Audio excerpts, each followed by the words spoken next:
Hello बच्चों। I hope मेरी आवाज़ को आप क्लियरली सुन पा रहे हैं, मुझे देख पा रहे हैं और स्क्रीन को भी देख पा रहे हैं।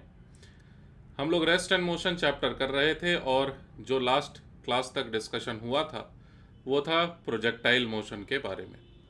हम लोगों ने प्रोजेक्टाइल मोशन में और ज़्यादा डीप में जा कर के देखा और समझा चीज़ों को, और फाइनली समरी ये निकला था कि भाई एक्स और वाई एक्सिस को सेपरेट करके तीनों इक्वेशंस ऑफ मोशन को सेपरेटली अप्लाई किया जा सकता है।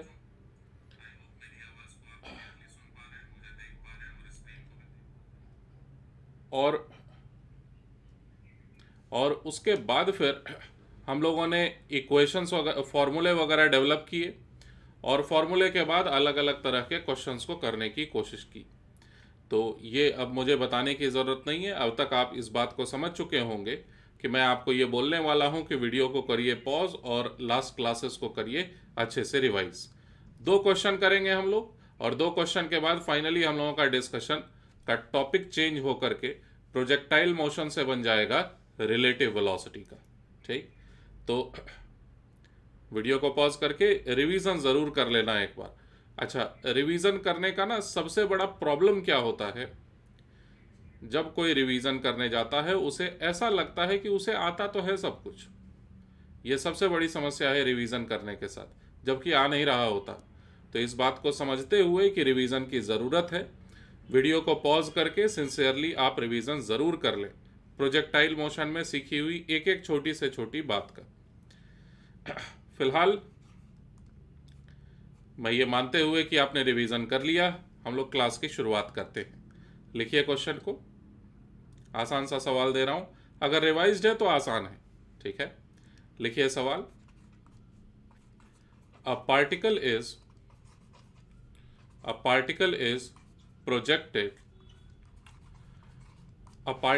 प्रोजेक्टेड ब्रैकेट में लिखा हुआ है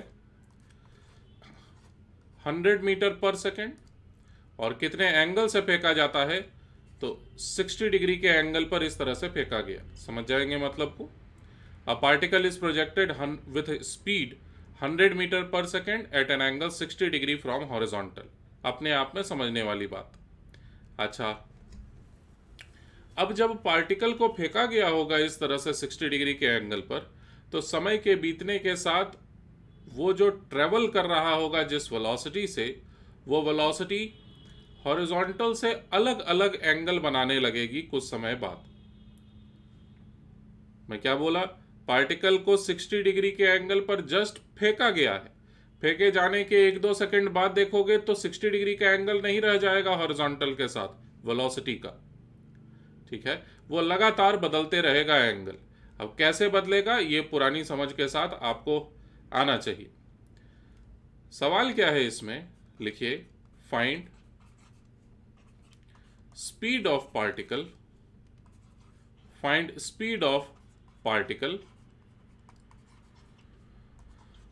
when velocity makes an angle 37 degrees from horizontal। उस वक्त की वेलोसिटी नहीं, स्पीड लिख दो इसे। Find speed of particle when, नहीं सही था, वो सब कुछ ठीक था। Find speed of particle when velocity makes an angle 37 degree from horizontal. उस वक्त का स्पीड ज्ञात करें जिस वक्त वेलोसिटी हॉरिजॉन्टल डायरेक्शन से 37 डिग्री के एंगल पर है।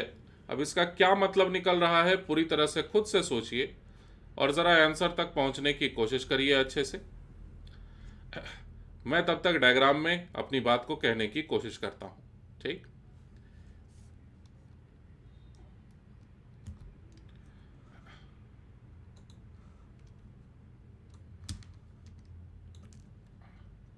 अगर इस तरह से ग्राउंड को रिप्रेजेंट किया जा रहा, तो पार्टिकल को जो फेंका गया है वो हॉरिजॉन्टल से 60 डिग्री के एंगल पर, अंदाजे से बना रहा हूं, इस तरह से फेंका गया। कितने स्पीड से, 100 मीटर पर सेकेंड के स्पीड से। और पार्टिकल अपने रास्ते चलते चला जाएगा जब, तो इस तरह से जाएगा ना। अब बीच रास्ते में कहीं पर अगर देखा जाए कि पार्टिकल कितने एंगल पर जा रहा है हॉरिजॉन्टल से, तो शायद ऐसा एक वेलोसिटी वेक्टर बनेगा। और ये वेलोसिटी वेक्टर में खास बात ये होनी चाहिए कि ये हॉरिजॉन्टल से कितना एंगल बना रहा हो। ये एंगल बनना ही चाहिए 37 डिग्री का, और शुरुआत का एंगल जो की है वो 37 डिग्री से ज़्यादा यानी 60 डिग्री का था। हमें अब पता करना है ये स्पीड आखिर कितना होगा। आई होप सवाल को आप अच्छे से समझ सके। अब अभी भी तुम्हें अगर लगता है कि तुम आंसर तक पहुंच जाओगे तो बिल्कुल वीडियो को पॉज करिए और फाइनल आंसर तक पहुंचने की कोशिश करिए। चलिए मैं सॉल्व कर रहा हूं अब पूरी तरह से, ठीक। फाइनल आंसर तक पहुंचा दूंगा अब मैं, लेकिन मुझसे पहले आपसे सॉल्व हो जाना चाहिए था। असाइनमेंट करने के लिए दिया हुआ था मैं ऑलरेडी, ठीक। तो उधर से आपका प्रैक्टिस चलते रहे।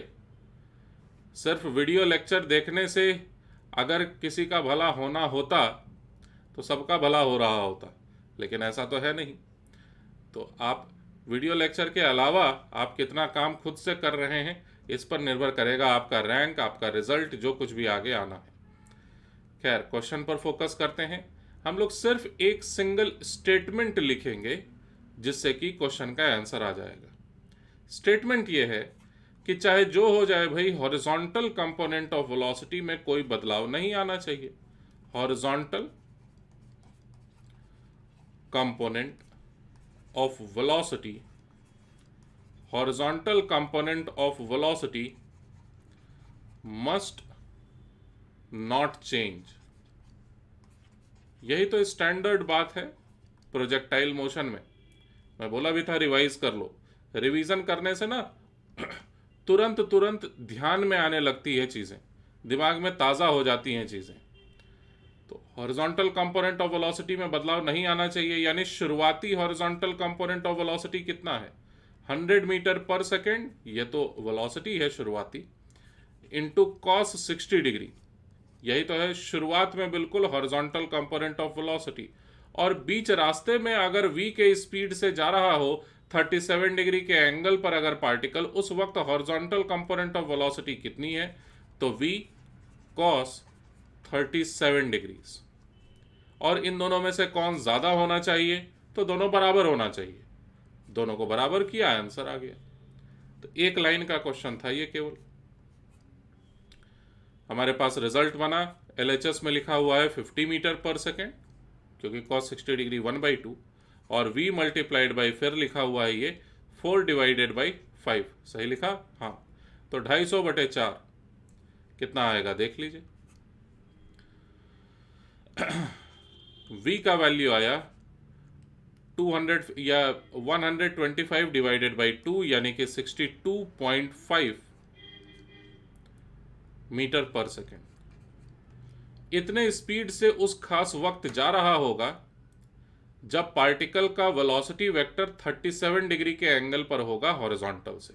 आई होप आप इस आंसर को निकाल पाए थे। और पूरी बात ज़रा सुन लो। अगर आप इस आंसर तक पहुंच गए थे खुद से, तो मान लेना कि रिवीजन अच्छे से किया हुआ है। अगर इस आंसर तक खुद से नहीं पहुंच पाए थे, तो थोड़ा पढ़ाई लिखाई पर ध्यान दीजिए, ठीक है। मतलब मैं तुमको खुश करने या दुखी करने के लिए नहीं बोल रहा हूँ, मोटिवेशन डीमोटिवेशन नहीं है ये। अगर आप इस आंसर तक नहीं पहुंच सके, आप थोड़ा पढ़ाई लिखाई पर ध्यान दीजिए, ठीक है। लेक्चर्स के बाद चीज़ों को रिवाइज करने पर फोकस करो। रिवीजन में सबसे बड़ी यही समस्या कि सबको लगता है कि मुझे सब कुछ आता है, इसी वजह से रिवीजन अच्छे से हो नहीं पाती। कठिनाई की तरफ हम लोग आगे बढ़ रहे हैं। लिखिए नया सवाल। अ particle is projected, a particle is projected on inclined plane, a particle is projected on inclined plane as shown। और सारी बातों को हम लोग डायग्राम में दिखा देंगे और उसके बाद कैलकुलेशंस करेंगे और क्या। देखिए, इंक्लाइन प्लेन मतलब ढलान, मतलब अब जमीन नहीं रहा ये, इस तरह से इंक्लाइंड प्लेन है ये, ठीक है, टेढ़ा है ये, और ये जमीन है यहां से ऐसे।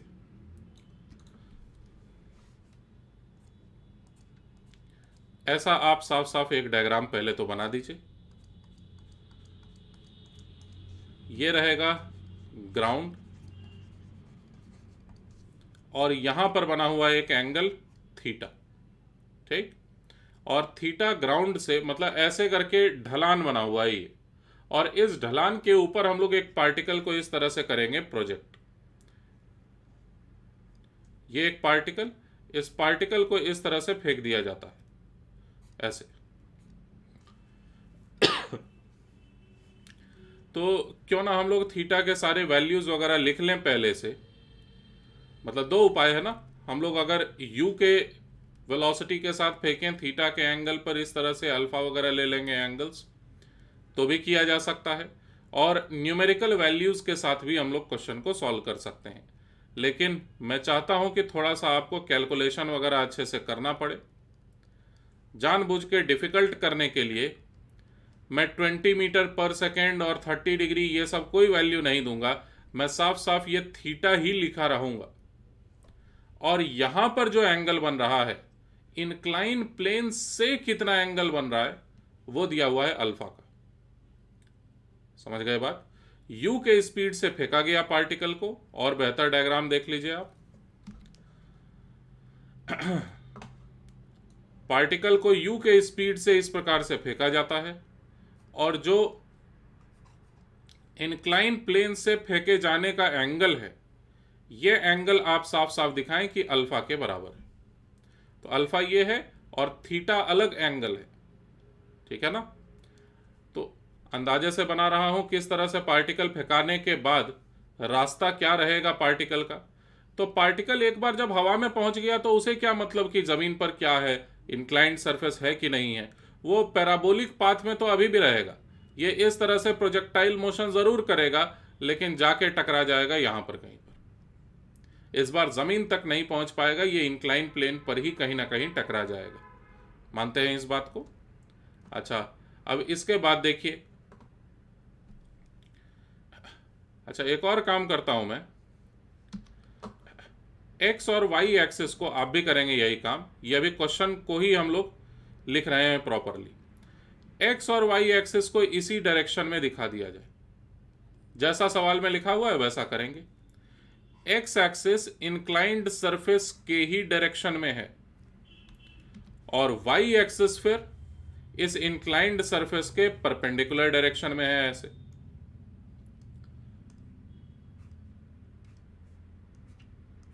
एक्स और वाई एक्सिस आपको क्लियरली नजर आना चाहिए, इसी कारण से अलग तरह के कलर से मैं दिखाया।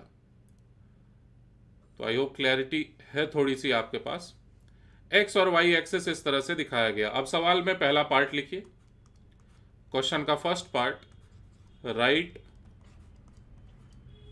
देखने में लग रहा ना डिफिकल्ट है, लेकिन देखना कितना आसान है। Right initial velocity, right initial velocity and acceleration, write initial velocity and acceleration, ठीक, इन वेक्टर फॉर्म। वेक्टर फॉर्म मतलब वही पुराना आई कैप जे कैप में पहले आप लिखिए तो सही, इनिशियल वेलोसिटी वेक्टर को और एक्सेलरेशन वेक्टर को। तो ये कैसे करोगे, बस मेरी बात सुन लो एक मिनट के लिए। पहले से तो आप ये जानते हैं कि एक्स और वाई एक्सिस इस तरह से माना जाता था, है ना। अब टेढ़ा कर दिया हूं मैं एक्स और वाई एक्सिस को। ये जो बना हुआ एक्स और वाई एक्सिस है ना, इसे अब मैं क्या किया हूं कि इसको रोटेट कर दिया हूं मैं, ऐसे ऐसे तिरछा कर दिया हूं मैं। तो आप क्या करिए, कॉपी को थोड़ा सा घुमा लीजिए, ताकि एक्स और वाई एक्सिस जैसे आप पहले माना करते थे वैसा ही नजर आने लगे। नोटबुक को थोड़ा सा घुमा लीजिए आप, और उसके बाद कम से कम इनिशियल वेलोसिटी वेक्टर तो लिखो आई कैप जे कैप में। उसके बाद फिर कोशिश करो एक्सेलरेशन वेक्टर को भी लिखने का।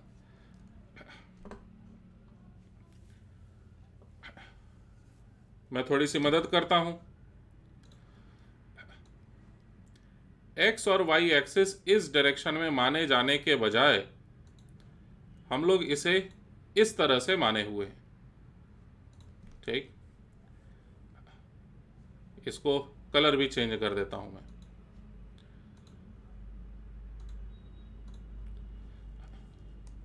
इस तरह से रखा गया। ये वाई एक्सिस है और ये एक्स एक्सिस है। कोई शॉर्टकट नहीं चाहिए, हम लोग प्रॉपरली एक एक काम को करेंगे।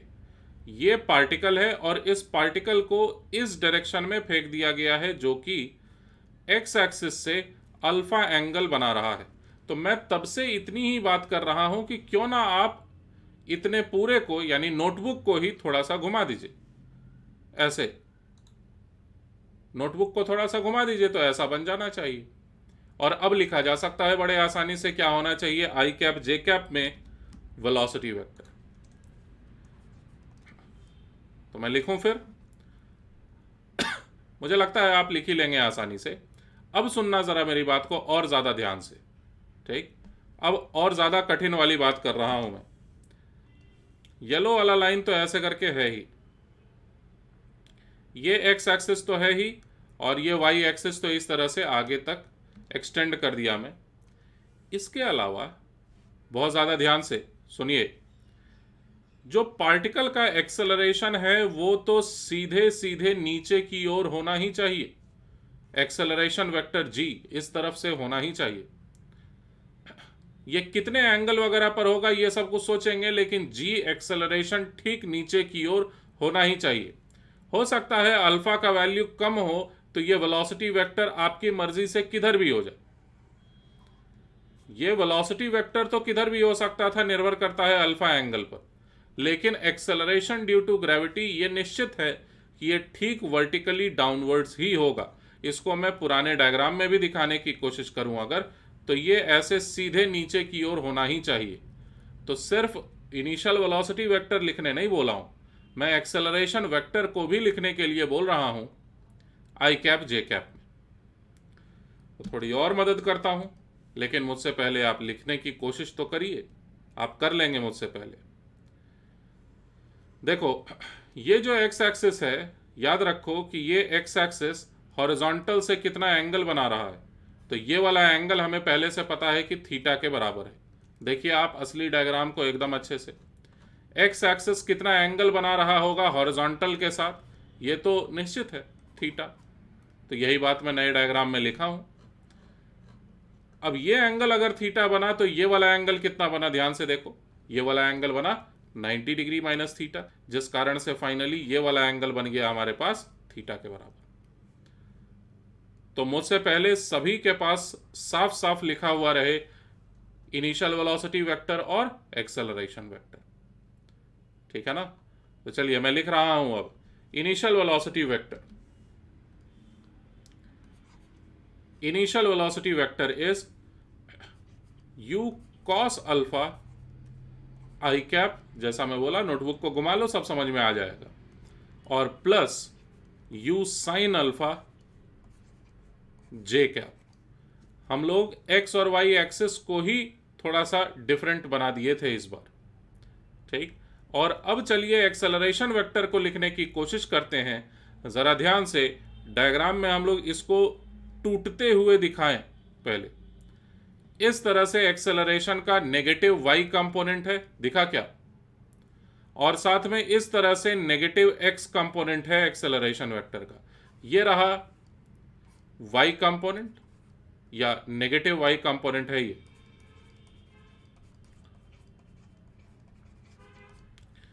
और ये दूसरी बार यहां पर रहा x कंपोनेंट। एक्सेलरेशन की मैं बात कर रहा हूं। इन दोनों के वैल्यूज आप ट्रिग्नोमेट्री का सही इस्तेमाल करके, ये जो बना हुआ यहां पर ट्रायंगल है ना, इस ट्रायंगल में ट्रिग्नोमेट्री का सही इस्तेमाल करके आप बड़े आसानी से लिख सकते हैं। मैं डायरेक्ट अब लिखने जा रहा हूं। रिजोल्यूशन पर ऑलरेडी हम लोग काफ़ी काम किए हुए हैं पहले से, और इसी दिन के लिए किए थे। ठीक है, तो मुझे लगता है एक्स कंपोनेंट कितना होगा, तो जी साइन थीटा, गलत बोला?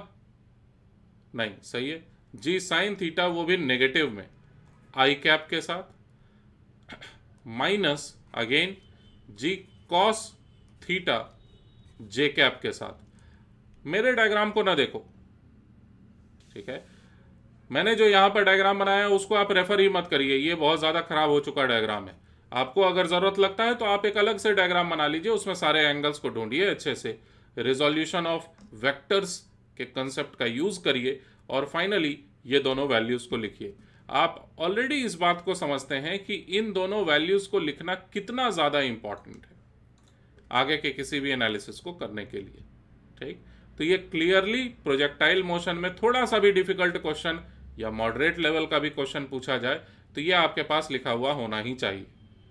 हाँ, अगर डायरेक्ट रेंज या मैक्सिमम हाइट या टाइम ऑफ फ्लाइट के फॉर्मूले पर बेस्ड क्वेश्चन है तो उसके लिए ये सब नहीं भी लिखो, डायरेक्ट आंसर भी निकाल दो, कोई बात नहीं। लेकिन थोड़ा सा भी टेढ़ा किया गया सवाल को तो यह आपको लिखना ही चाहिए एग्जामिनेशन हॉल में भी। चलिए सेकेंड पार्ट की तरफ आगे बढ़ते हैं और देखें पुरानी बातें कितनी अच्छे से आप समझते हैं। लिखिए find time of flight, find time of flight. जरा गौर से करने की कोशिश करो। तब तक मैं इस डायग्राम को कॉपी कर लेता हूं और इसी की मदद से हम लोग क्वेश्चन को सॉल्व कर लेंगे।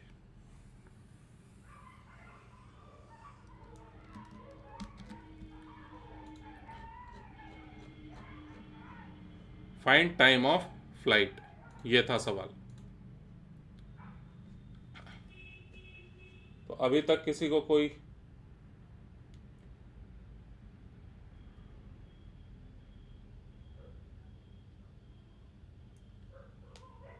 चलिए ठीक है, किसी को अभी तक तो कोई डाउट नहीं है। अगर आपको कोई डाउट होगा तो आप कमेंट बॉक्स में बिल्कुल लिखिएगा, चैट बॉक्स में।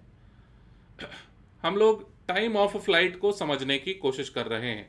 ठीक है, तो मानो पार्टिकल को फेंकने के थोड़ी देर बाद, जस्ट थोड़ी देर बाद पार्टिकल यहां पर पहुंचा हुआ है ना, पार्टिकल यहां पर पहुंचा हुआ है, तो पार्टिकल का वाई कोऑर्डिनेट, मैं हाइट नहीं बोल रहा हूं, मैं पार्टिकल के वाई कोऑर्डिनेट की बात कर रहा हूं। तो पार्टिकल का वाई कोऑर्डिनेट ये रहा, देखिए दिस इज वाई कोऑर्डिनेट, यहां से लेके यहां तक की दूरी। कुछ और समय बाद पार्टिकल शायद यहां पर पहुंचा हुआ होगा। ठीक है, तो पार्टिकल का ये देखो, ये रहा वाई कोऑर्डिनेट। वाई कोऑर्डिनेट मतलब वाई डायरेक्शन में होने वाला डिस्प्लेसमेंट, ये रहा वाई कोऑर्डिनेट पार्टिकल का।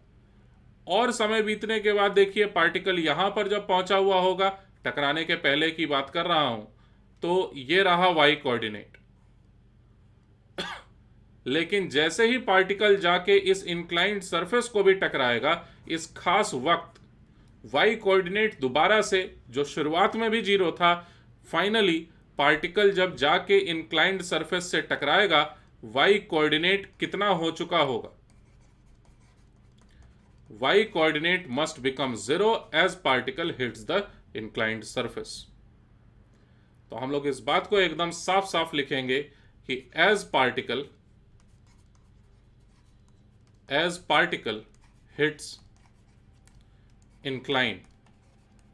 इंक्लाइंड सरफेस से जैसे ही टकराता है पार्टिकल।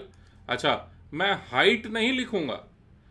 हाइट का जो मीनिंग होता है वो ये होता है, देखो ध्यान से, हाइट इसे कहते हैं, दिस इज हाइट, जमीन से नापा गया ठीक ऊपर के तरफ डिस्प्लेसमेंट, उसे कहते हैं हाइट। और हाइट का मैं कहीं कोई जिक्र नहीं कर रहा हूं, वाई डायरेक्शन में होने वाले डिस्प्लेसमेंट की बात कर रहा हूं मैं। As particle hits incline, y coordinate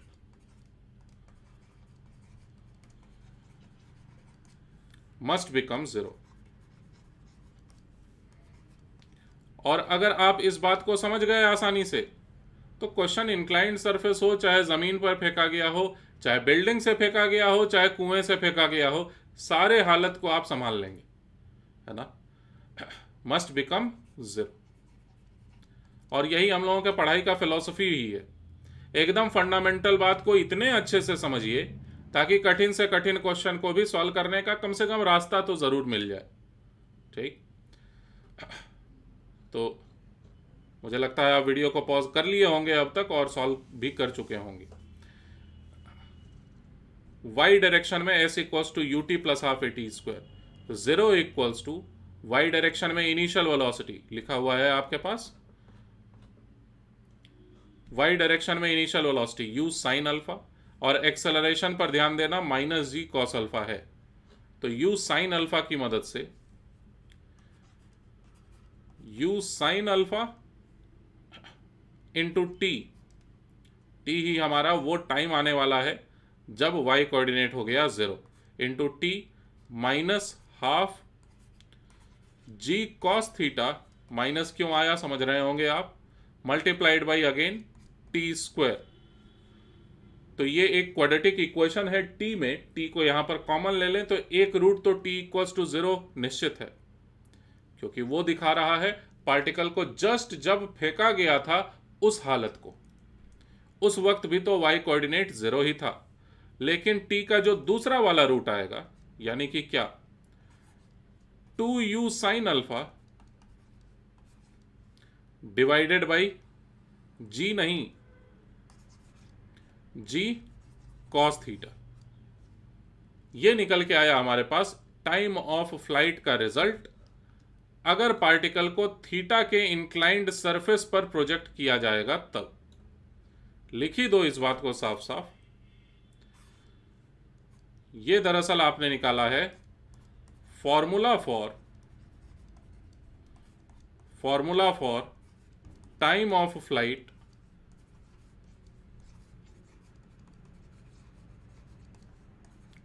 on inclined surface of inclination, लिखो पूरी बात को, ऑफ इंक्लिनेशन थीटा।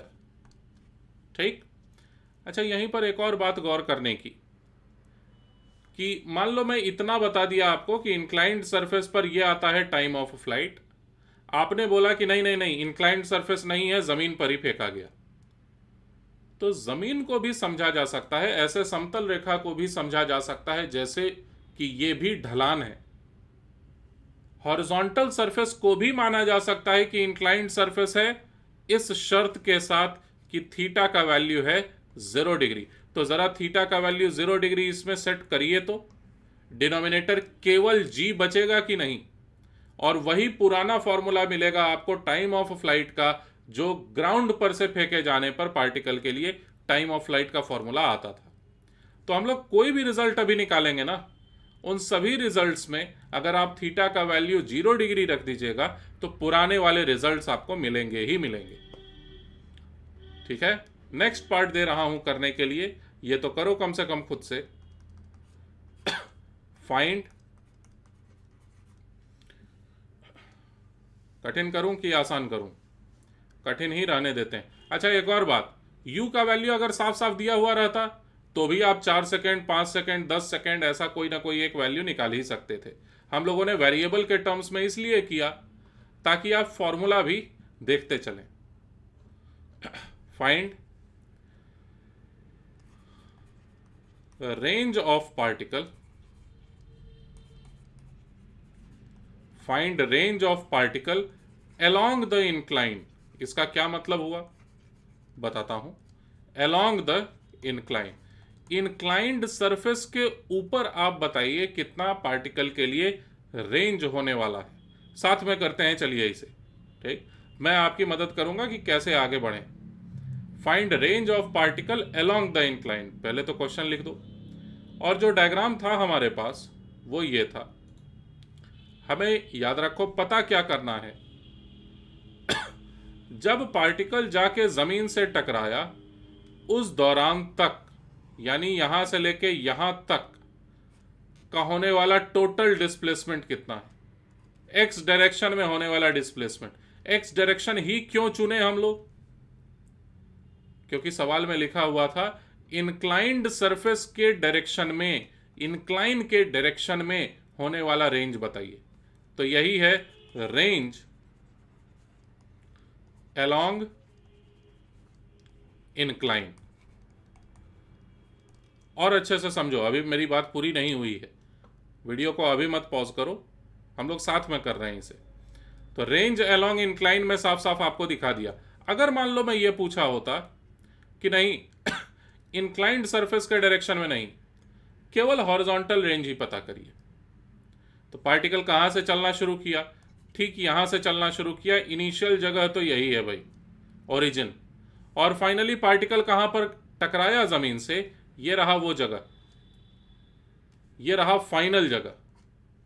तो इंक्लाइंड सरफेस के डायरेक्शन में कोई पूछे रेंज बताइए, तो ये रहा रेंज। जो भी होगा तरीका निकालने का, हम लोग तरीका लगाएंगे और आंसर निकालेंगे, लेकिन पहले तो ये समझो यही है इंक्लाइंड सरफेस के डायरेक्शन में रेंज। लेकिन कोई अगर बोले कि नहीं हॉरिजॉन्टल रेंज पता करिए, तो हॉरिजॉन्टल रेंज का मतलब क्या हुआ, ध्यान से देखो, ये रहा हॉरिजॉन्टल रेंज का मतलब, सिर्फ हॉरिजॉन्टल डायरेक्शन, ये हॉरिजॉन्टल डायरेक्शन होता है। हॉरिजॉन्टल मतलब हॉरिजॉन्टल, इंक्लाइंड सरफेस हो जाएगा तो इसका मतलब ये नहीं कि हॉरिजॉन्टल डायरेक्शन, इंक्लाइंड सरफेस में हॉरिजॉन्टल डायरेक्शन ऐसे होता है, नहीं, ये गलत है। हॉरिजॉन्टल इसी को कहेंगे हमेशा, और वर्टिकल इसी को कहेंगे हमेशा। हाँ, आप एक्स और वाई एक्सिस अपने मर्जी से ले सकते हैं, हॉरिजॉन्टल और वर्टिकल आप अपने मर्जी से नहीं ले सकते। हॉरिजॉन्टल यही है और वर्टिकल यही है हमेशा के लिए, चाहे इंक्लाइंड सरफेस रहे चाहे ना रहे। तो हॉरिजॉन्टल डायरेक्शन में होने वाले रेंज के बारे में हम लोग बात कर रहे हों अगर, तो ये रहा हॉरिजॉन्टल डायरेक्शन में मौजूद रेंज, ये यहां तक, दिस इज हॉरिजॉन्टल रेंज। फिर से देखिए आप, सबसे पहले मैं ये बात किया कि भाई पार्टिकल यहां से चलना शुरू किया है, पार्टिकल यहां पर पहुंचा फाइनली, ठीक, इसमें कितना समय लगा, टाइम ऑफ फ्लाइट के बराबर, जो जस्ट अभी हम लोग कैलकुलेट किए थे। तो टाइम ऑफ फ्लाइट भर के समय के दौरान पार्टिकल इनिशियल पोजीशन से फाइनल पोजीशन तक पहुंचा। अब कोई पूछे रेंज इंक्लाइंड सरफेस के डायरेक्शन में कितना, इंक्लाइंड सरफेस के डायरेक्शन में, तो ये रहा इंक्लाइंड सरफेस के डायरेक्शन में रेंज। जबकि सिर्फ हॉरिजॉन्टल डायरेक्शन में देखा जाएगा तो पार्टिकल इतनी दूरी तय किया मात्र यहां से यहां तक, सिर्फ हॉरिजॉन्टल डायरेक्शन में। तो ये अलग अलग वैल्यूज, चलिए मान लेता हूं मैं कि ये RIN का मतलब रहेगा रेंज इंक्लाइंड सरफेस के डायरेक्शन में, और RHO इसका मतलब रहेगा हॉरिजॉन्टल डायरेक्शन में रेंज। तो अब मैं आपसे ये कह रहा हूं कि जो कुछ भी पूछा गया हो सवाल में, इंक्लाइंड सरफेस में रेंज पूछा गया है ना, कोई बात नहीं, आप पहले हॉरिजॉन्टल डायरेक्शन में रेंज लिखने की कोशिश करो, तो देखें इंटेलिजेंट हो कि नहीं। आसान सी बात पूछा हूं मैं, देखते हैं आप कर पाते हैं कि नहीं। हॉरिजॉन्टल रेंज जरा लिखने की कोशिश करिए, तो वीडियो को पॉज कर लेना और चैट बॉक्स में लिखने की जरूरत नहीं है, तब तक मैं डाउट्स देख लेता हूं।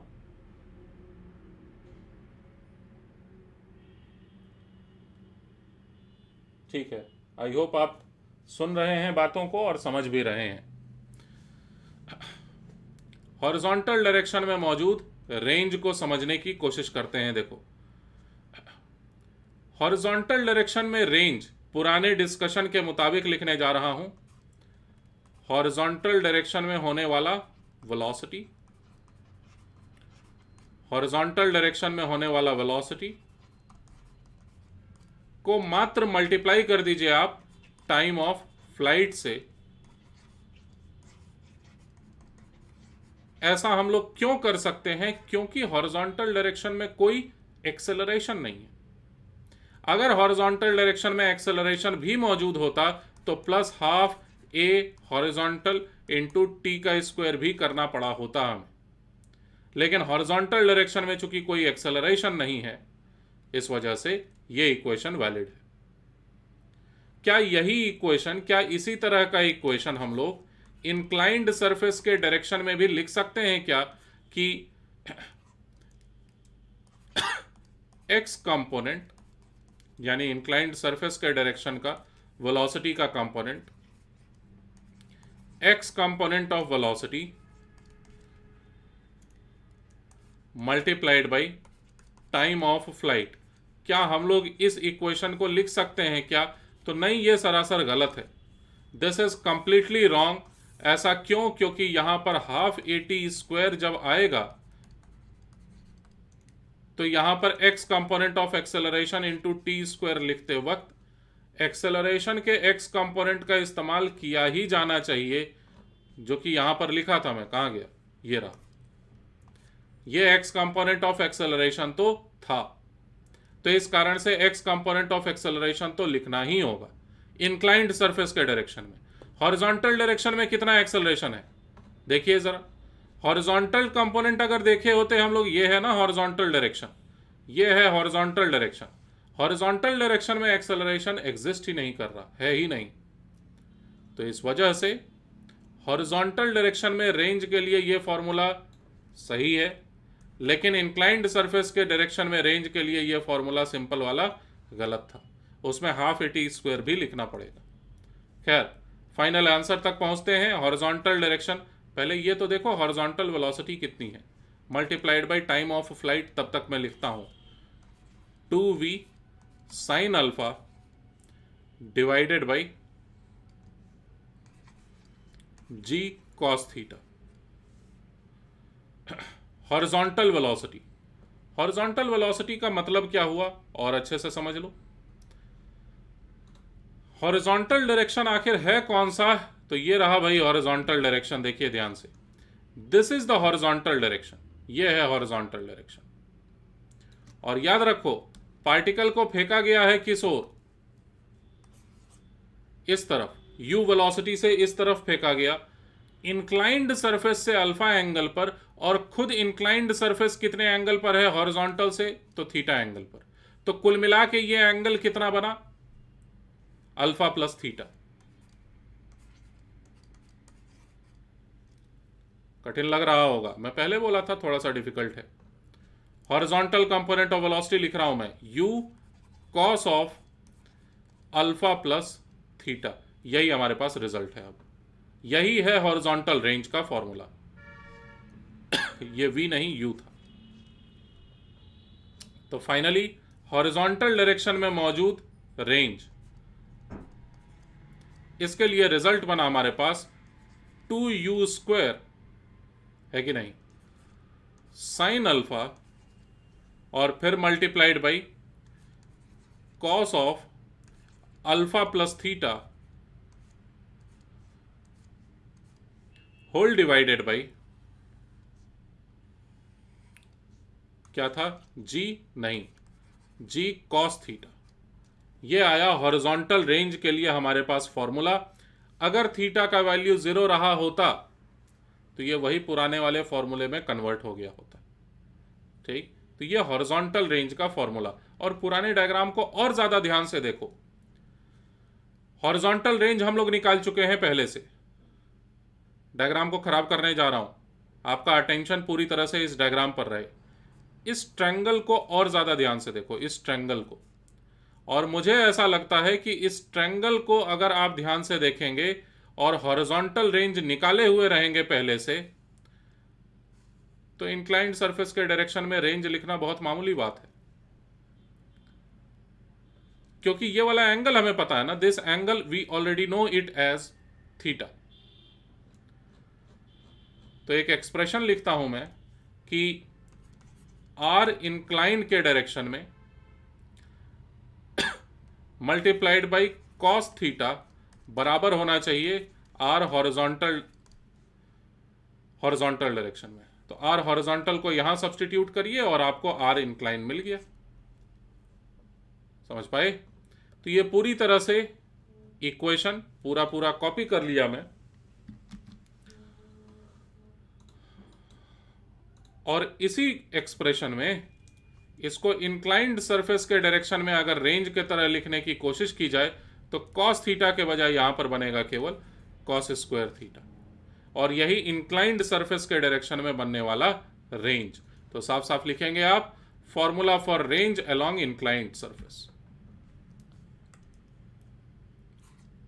ये बना formula for range along inclined surface. Inclined surface का इंक्लिनेशन कितना है? Inclined surface of inclination, inclined surface of inclination theta. Theta का वैल्यू 0 सब्सटीट्यूट करते ही आपको पुराना वाला रेंज दोबारा से मिलना ही चाहिए। अगर नहीं मिल रहा है तो निकाला हुआ फॉर्मूला गलत है। ठीक, तो ये मैं कंप्लीट बात किया इंक्लाइंड सरफेस पर प्रोजेक्टाइल मोशन के बारे में।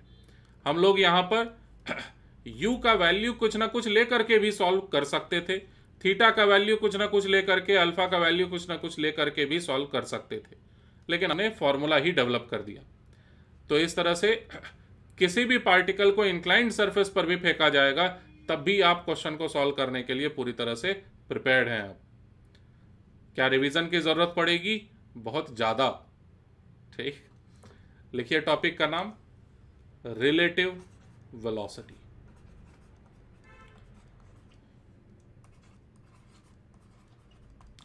और सबसे पहले तो चलें इसको कंसेप्चुअली समझने की कोशिश करें। पहले बस 1 मिनट का ब्रेक ले रहा हूं मैं। देखो क्या है,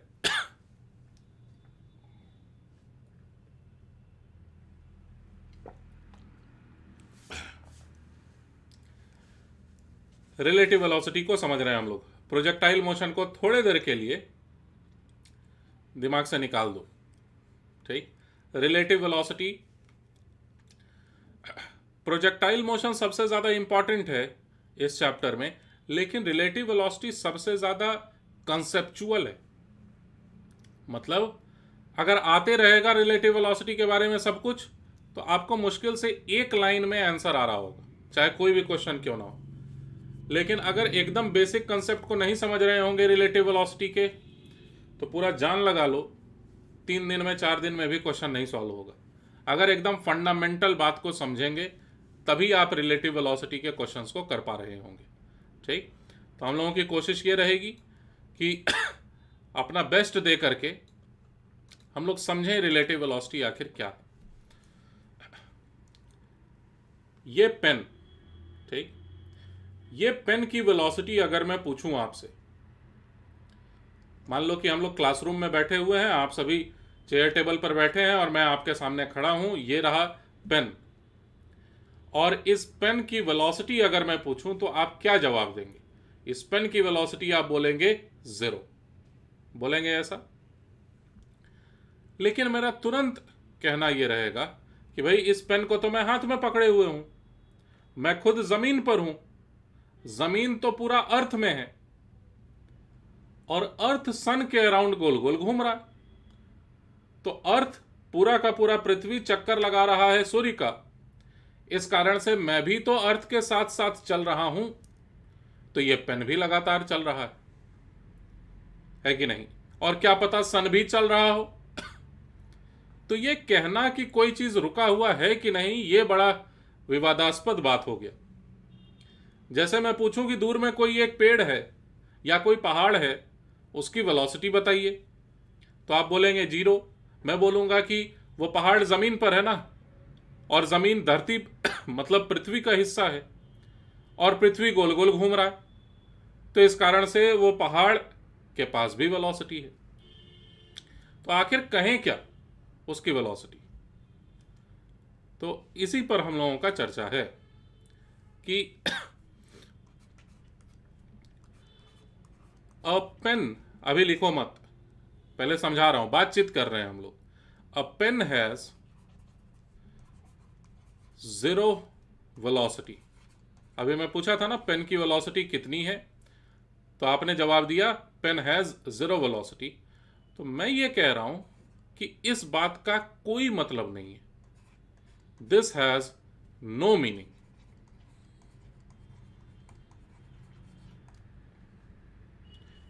इस स्टेटमेंट का कोई मतलब ही नहीं है, ये गलत है स्टेटमेंट। ये कहना गलत है कि इस पेन का वेलोसिटी 0 है। समझने की कोशिश करो और अच्छे से। ये पेन की वेलोसिटी, कहा यह जाता है कि इस पेन की वेलोसिटी 0 है अगर मैं देखूं तो। समझे नहीं बात को? अच्छा, अब की सोचना,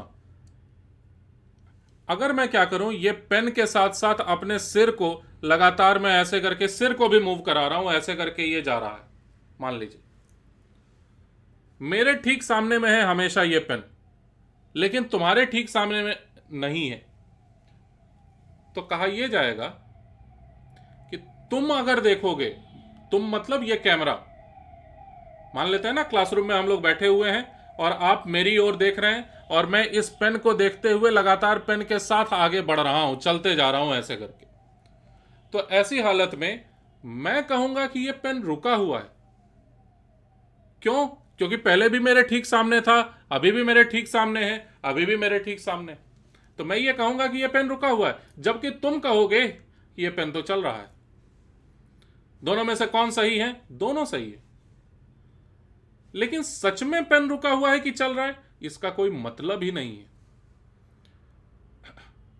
कहना यह चाहिए, मैं देखूंगा, टीचर अगर देख रहे हैं तो पेन ठहरा हुआ है, रुका हुआ है। क्यों? क्योंकि टीचर पेन के साथ चलते जा रहे हैं, इस वजह से टीचर ये देख रहे हैं कि पेन रुका हुआ है।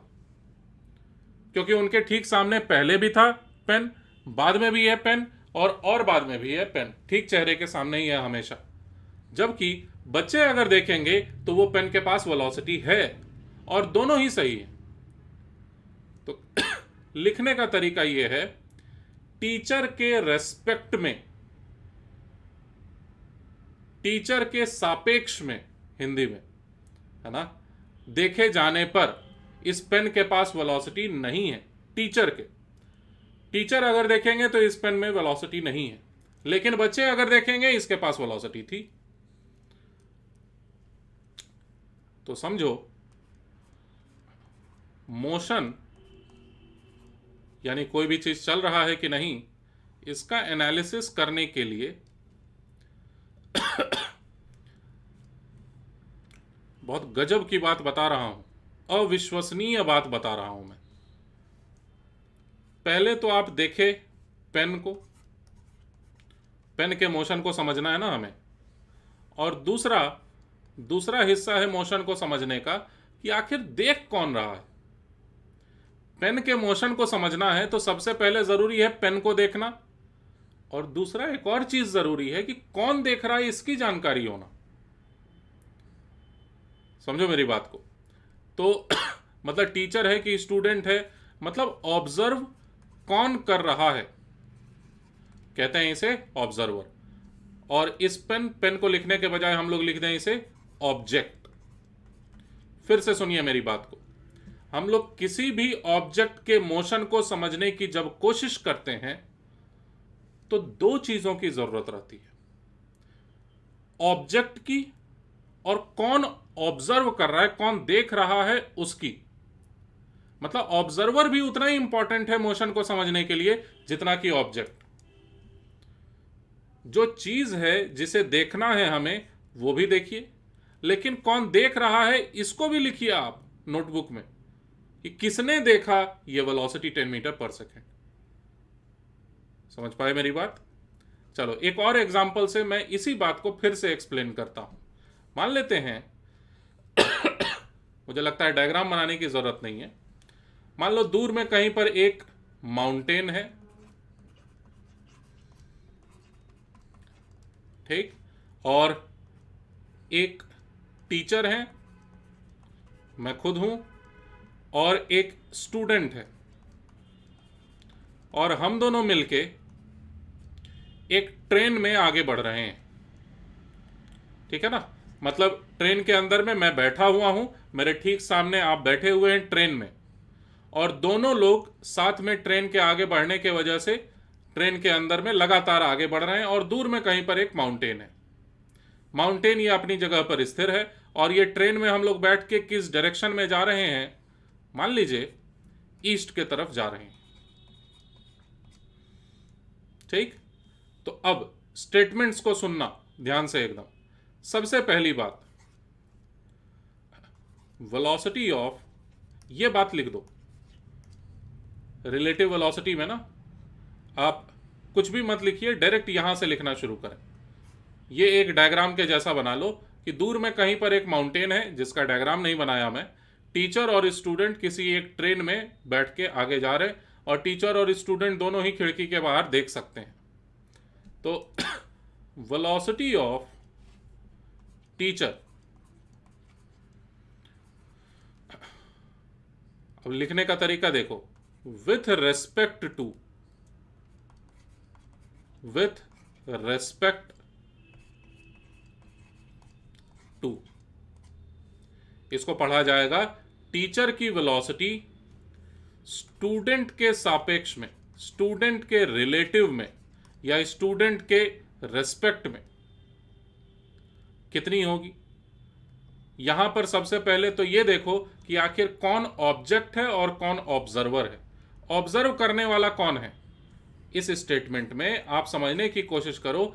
देखने वाला कौन है और दिखाई देने वाला चीज क्या है। तो वेलोसिटी ऑफ टीचर, यहां पर टीचर खुद बन गए ऑब्जेक्ट, टीचर को देखा जा रहा है और कौन देख रहा है, ये यानी कि जिसके रेस्पेक्ट में देख रहे होते हैं वो कहलाता है ऑब्जर्वर। ठीक, और कितनी है वेलोसिटी, मतलब स्टूडेंट अगर देखेगा तो टीचर तो उनके सामने बैठे हुए हैं, आधे घंटे बाद भी बैठे हुए हैं, उसके भी आधे घंटे बाद बैठे हुए हैं। तो क्या कहा जाएगा कि स्टूडेंट ने देखा टीचर की वेलोसिटी कितनी, इज 0। और ये स्टेटमेंट बिल्कुल सही है, कोई गलती नहीं है इसमें। ठीक है।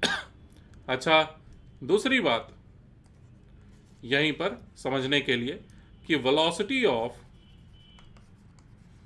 आप लिखेंगे इन सभी बातों को, वेलोसिटी ऑफ स्टूडेंट, अभी माउंटेन का कोई जिक्र नहीं कर रहा, velocity of student with respect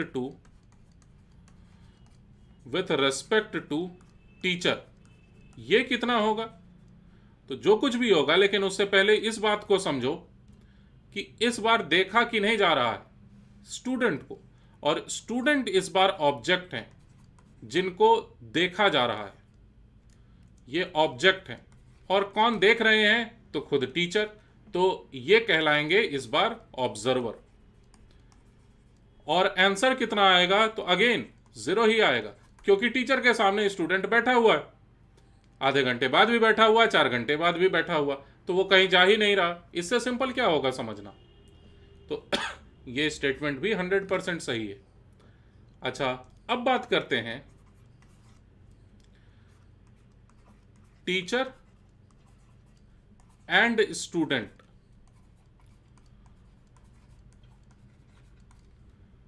are moving towards east. मतलब मोशन को हमने समझा कि टीचर और स्टूडेंट दोनों ही जा रहे हैं ईस्ट की ओर, रिलेटिव टू या with respect to, relative to बोलो माउंटेन। माउंटेन पर बैठा हुआ अगर कोई ऑब्जर्वर देखेगा, माउंटेन को जिंदा होना जरूरी नहीं है, ठीक है, हम लोगों को केवल एक ऐसा ऑब्जर्वर का केवल नाम चाहिए, उसका जिंदा होना जरूरी नहीं है। Mountain can be observer, mountain को समझा जा सकता है जैसे कि उसने ऑब्जर्व किया।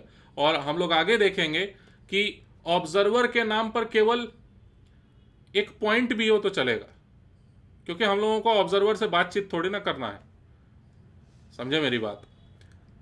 अगर XYZ एक्सिस भी बोल दूंगा मैं, वो भी एक ऑब्जर्वर हो सकता है, और हम लोग समझ सकते हैं उसे जैसे कि इसके रेस्पेक्ट में देखा जा रहा है चीज़ों को।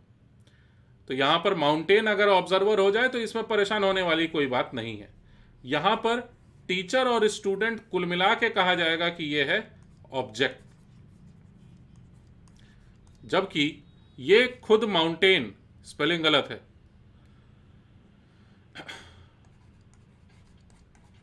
ये खुद माउंटेन अपने आप में कहलाएगा कि यही तो है जो ऑब्जर्व कर रहा है। ऐसा कोई ज़रूरी नहीं है कि माउंटेन पर कोई एक पर्सन बैठा हुआ ही रहे, ठीक है।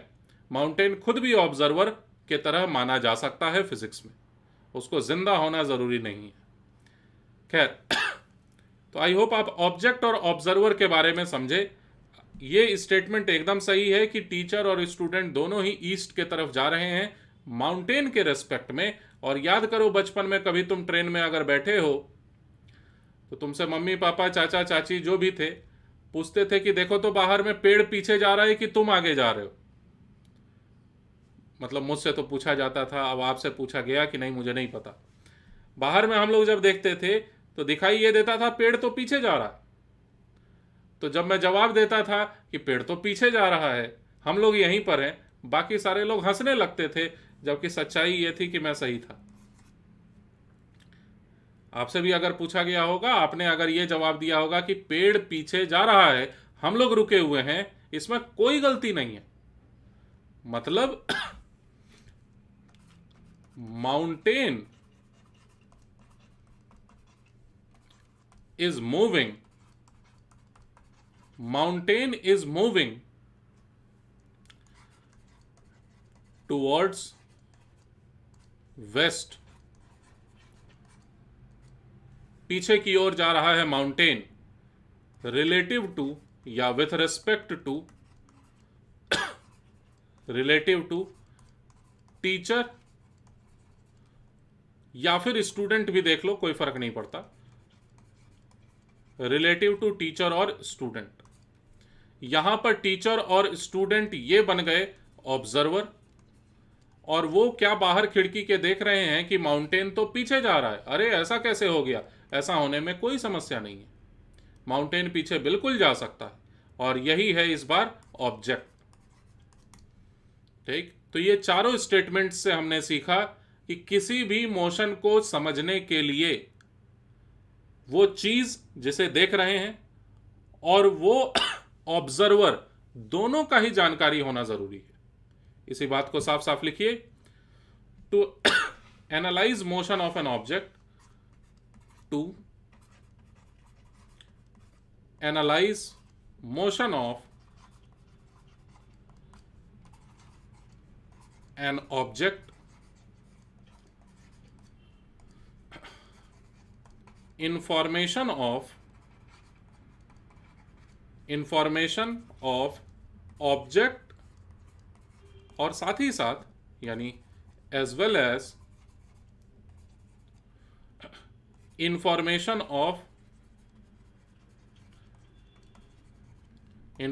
Of observer is required. इसका मतलब क्या हुआ? कोई चीज मूव कर रहा है कि नहीं, यह जानने के लिए आपको सिर्फ वो चीज देखना है, नहीं नहीं नहीं, कौन देख रहा है यह भी जानना है। यही ओवरऑल मैं आपको समझाने की कोशिश किया। ठीक, अच्छा अब मेरा एक छोटा सा और कंफ्यूजन है। यहां पर लिखा हुआ है कि माउंटेन पीछे की ओर जा रहा है,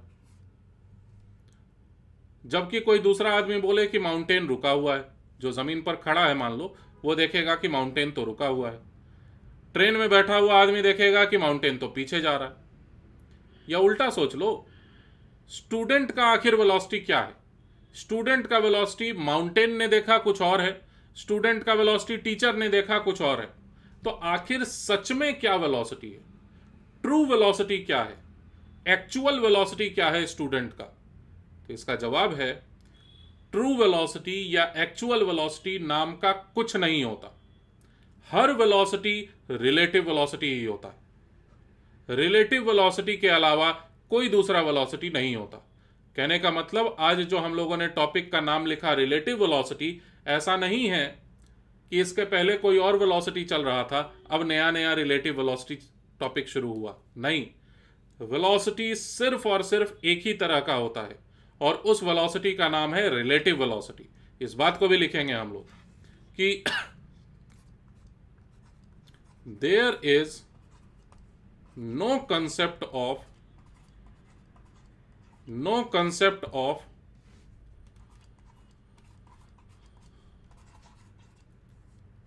रियल वेलोसिटी बोल दो, एक्चुअल वेलोसिटी बोल दो,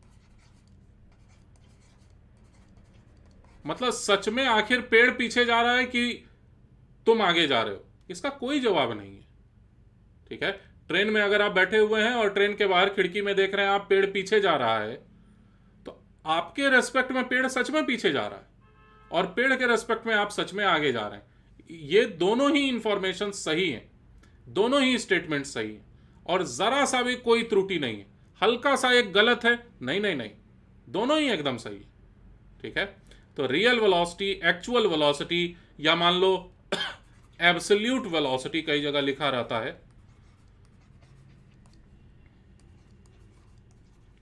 तो ये सब के बारे में मैं क्या बता रहा हूं कि ये सब जैसा कुछ होता ही नहीं है, नो कंसेप्ट, इसका कोई डेफिनेशन ही नहीं है। रियल ऐसे लिख के ना साफ साफ काट दो, नहीं तो तुम लोग लगेगा कि ये सब 3 तरह के 4 तरह के वेलोसिटी होते हैं, तुम लोग पढ़ लोगे। काट दो ये सब लिख के, लिखना जरूरी है लेकिन ये ऐसा कुछ होता ही नहीं है।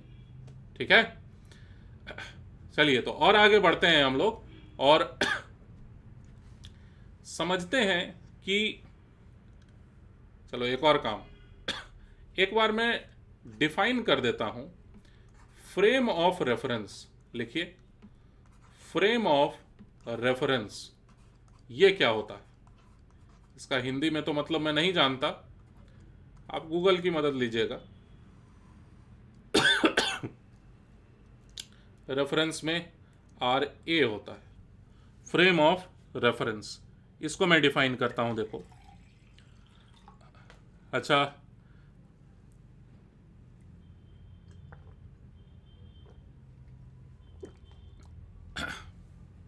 कई बच्चों को लग रहा होगा कि सर ये सब क्या बता रहे हैं, फॉर्मूला बताइए जिससे क्वेश्चन सॉल्व हो। तो नहीं, ऐसी गलती मत करना फिजिक्स को समझने के लिए। भाई जेईई एडवांस्ड में ये सवाल पूछा हुआ है, ऐसे ही मतलब एक एग्जांपल दे रहा हूं मैं। 2008 में जो IIT JEE के नाम से एग्जामिनेशन होता था, जेईई एडवांस्ड वाला, उसमें यह सवाल पूछा हुआ है, इसी पर आधारित सवाल पूछा हुआ है, ट्रेन में बैठ के बाहर देखते हैं तो पेड़ पीछे जा रहा होता है, लेकिन दूर का चांद वो साथ में चलता हुआ दिखाई देता है, ऐसा क्यों? तो लगा लो कौन सा फॉर्मूला लगा लोगे तुम। चूंकि मैंने ये डाउट पूछा है आपसे, मैं इसका जवाब नहीं दूंगा। अगर आप पूछे होंगे तो मैं उसका जवाब देता। खैर, मैं बस ऐसे ही सोचने के लिए आपको दिया कि ये सब मैं तब से बोल तो रहा हूं कि पहाड़ पीछे जा रहा है, पेड़ पीछे जा रहा है, लेकिन दूर में देखने पर चांद साथ में जा रहा होता है, ऐसा क्यों? सोचिएगा, समय मिलेगा तो हम लोग उस पर डिस्कशन करेंगे। शिवाकांत मिश्रा का सवाल है कि व्हाट्सएप पे सेंड किए हैं, बता दीजिएगा डाउट। तो मैं शायद आपको ये बोला था कि कितने बजे कॉल करने के लिए, आप मुझे कॉल कर लीजिएगा, हम लोग डिस्कशन कर लेंगे डिटेल में। मैं आपको टाइम बताया था कितने बजे कॉल करना है। What will be the angle of projection from referred x axis to find maximum range? अच्छा ठीक है, इंक्लाइंड सरफेस पर एक्स एक्सिस में रेंज ज़्यादा से ज़्यादा क्या होगा, इस पर हम लोग डिस्कशन करेंगे वीडियो लेक्चर के अंतिम 5 मिनट में। और देखें चलिए, अभी तक तो और कोई डाउट नहीं पूछा गया। किसी का ये क्वेश्चन है कि भाई ज़्यादा से ज़्यादा रेंज क्या होगा इंक्लाइंड सरफेस पर पार्टिकल को फेंके जाने के दौरान, उस पर हम लोग जस्ट बात कर लेंगे वीडियो के अंतिम में। अभी फिलहाल मैं फ्रेम ऑफ रेफरेंस में फोकस कर रहा हूं। फ्रेम ऑफ रेफरेंस ज़्यादा कुछ नहीं, ऑब्जर्वर को कहते हैं, ठीक। लेकिन जैसा कि मैं बताया, हमें ऑब्जर्वर से बातचीत तो करना नहीं है कि और भाई बताओ कैसे हो, और जब वो बता दे कि हाँ सब कुछ ठीक चल रहा है, तब जाके आप उससे पूछें कि बताना ज़रा माउंटेन की वेलोसिटी कितनी है या ट्रेन की वेलोसिटी कितनी है। ऐसा कुछ करना नहीं है हमें बस उससे इमेजिन करना है कि वो अगर देखेगा तो क्या देखेगा, ठीक। तो ऑब्जर्वर को ही हम लोग फ्रेम ऑफ रेफरेंस बोल देते हैं। पूरी बात सुनो, ऑब्जर्वर को ही हम लोग फ्रेम ऑफ रेफरेंस बोल देते हैं, और साथ में ऑब्जर्वर के साथ एक origin, x axis, y axis, z axis, और साथ में उसको एक घड़ी दे देते हैं ताकि वो टाइम नाप सके, एक्स और वाई और जेड डायरेक्शन में जाने वाले चीज़ों को अलग अलग देख सके कि कितनी दूरी तय कर रहे हैं चीज़ें। समझ सके? फिर से सुन लो एक बार। फ्रेम ऑफ रेफरेंस ऑब्जर्वर को ही कहते हैं, बस ऑब्जर्वर के पॉकेट में घड़ी रख देते हैं, मतलब उसके हाथ पर घड़ी पहना देते हैं, और उसको एक एक्स वाई एक्सिस और जेड एक्सिस भी प्रोवाइड कर देते हैं। तो सीधी बात लिखिए कि a set of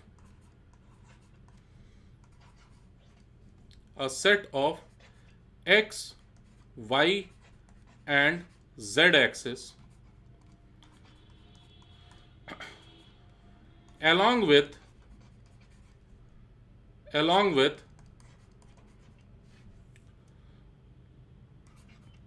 a setup to measure time, a setup to measure time. कहने का मतलब एक घड़ी, सेटअप मतलब कोई एक ऐसी व्यवस्था ताकि समय को नापा जा सके। तो इन सब को मिला करके एक्स एक्सिस, वाई एक्सिस और जेड एक्सिस और साथ में ये घड़ी, इन चारों चीजों को मिला करके फ्रेम ऑफ रेफरेंस कह दिया जाता है। ऑब्जर्वर को और कुछ थोड़ी ना चाहिए, एक स्केल चाहिए, 3 स्केल चाहिए, x axis, y axis, z axis में, ताकि अलग अलग चीजों को जाते हुए वो नाप तो सके कि 10 मीटर गया कि 50 मीटर गया, और साथ में कितने देर में गया ये नापने के लिए घड़ी चाहिए। तो एक्स वाई जेड एक्सिस साथ में घड़ी, इन चारों चीजों को मिला करके ही ऑब्जर्वर डिफाइन हो जाता है। और इस तरह के ऑब्जर्वर को हम लोग एकदम मैथमेटिकली ट्रीट करते हैं, और इसको कहा जाता है frame of reference, is called frame of reference. तो अब लैंग्वेज बदल के उसी बात को अगर मैं बोलूं तो जैसे ये तीसरा वाला स्टेटमेंट है, मान लो, तो टीचर और स्टूडेंट दोनों ही चलते चले जा रहे हैं ईस्ट की तरफ माउंटेन के फ्रेम ऑफ रेफरेंस से।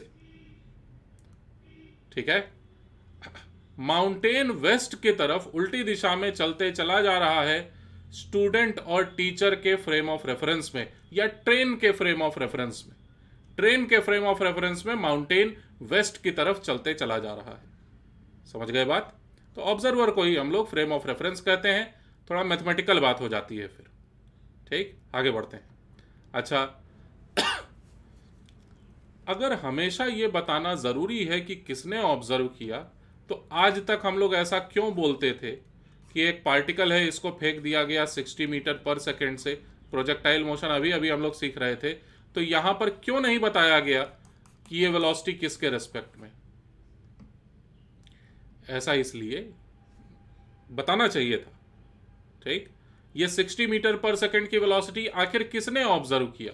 60 मीटर पर सेकेंड का वेलोसिटी ये तो मैं कभी बोला ही नहीं पार्टिकल को फेंकते समय। तो आखिर ये किसके रेस्पेक्ट में वेलोसिटी है, किसने देखा इस वेलोसिटी को? तो अगर कुछ न लिखा हुआ रहे कि किसने देखा इस वेलोसिटी को, तो आप मानेंगे कि इस वेलोसिटी के लिए जो फ्रेम ऑफ रेफरेंस निर्धारित है वो खुद ग्राउंड ही है। मैं क्या बोला? मैं ये बोला कि अगर कोई ऑब्जेक्ट का वेलोसिटी किसने नापा है ये ना लिखा हो, तो आप मान के चलेंगे कि जमीन ने नापा है इसे, धरती ने नापा है इसे। ठीक, कहते हैं इसे ग्राउंड के फ्रेम ऑफ रेफरेंस में लिखा हुआ वेलोसिटी है। अगर वेलोसिटी में न लिखा हुआ रहे कि किसने नापा है तो। समझ सके मेरी बात? जैसे 7x लिखा है, मतलब इसका 7 इंटू एक्स। 2x लिखा है, इसका मतलब 2 इंटू एक्स। लेकिन केवल x लिखा है, इसका मतलब होता है ना 1 इंटू एक्स। ये मान्य है कि यहां पर 1 लिखा है। ठीक वैसे ही अगर लिखा है रिलेटिव टू ट्रेन, तो मतलब relative to train. Relative to aeroplane, तो रिलेटिव टू एरोप्लेन। लेकिन कुछ नहीं लिखा है रिलेटिव टू, तो इसका मतलब हम लोग डिफॉल्ट में मान के चलते हैं कि ग्राउंड के रेस्पेक्ट में बात की जा रही है। अगर कुछ ना लिखा हो कि किसके रेस्पेक्ट में बात की जा रही है तो इस बात को भी लिखिए आप।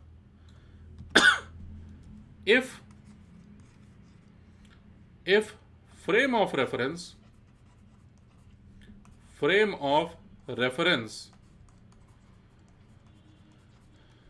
is not specified, अगर फ्रेम ऑफ रेफरेंस का जिक्र ना किया जाए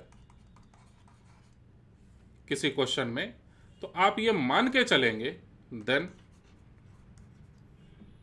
देन जनरली, मतलब ऐसा कोई फॉर्मूला नहीं है, ऐसा कहीं रिटन रूल नहीं है, बस हम लोग बातचीत के लिए इस बात को लिख ले रहे हैं आगे के डिस्कशन के लिए भी। If frame of reference is not specified then generally ground is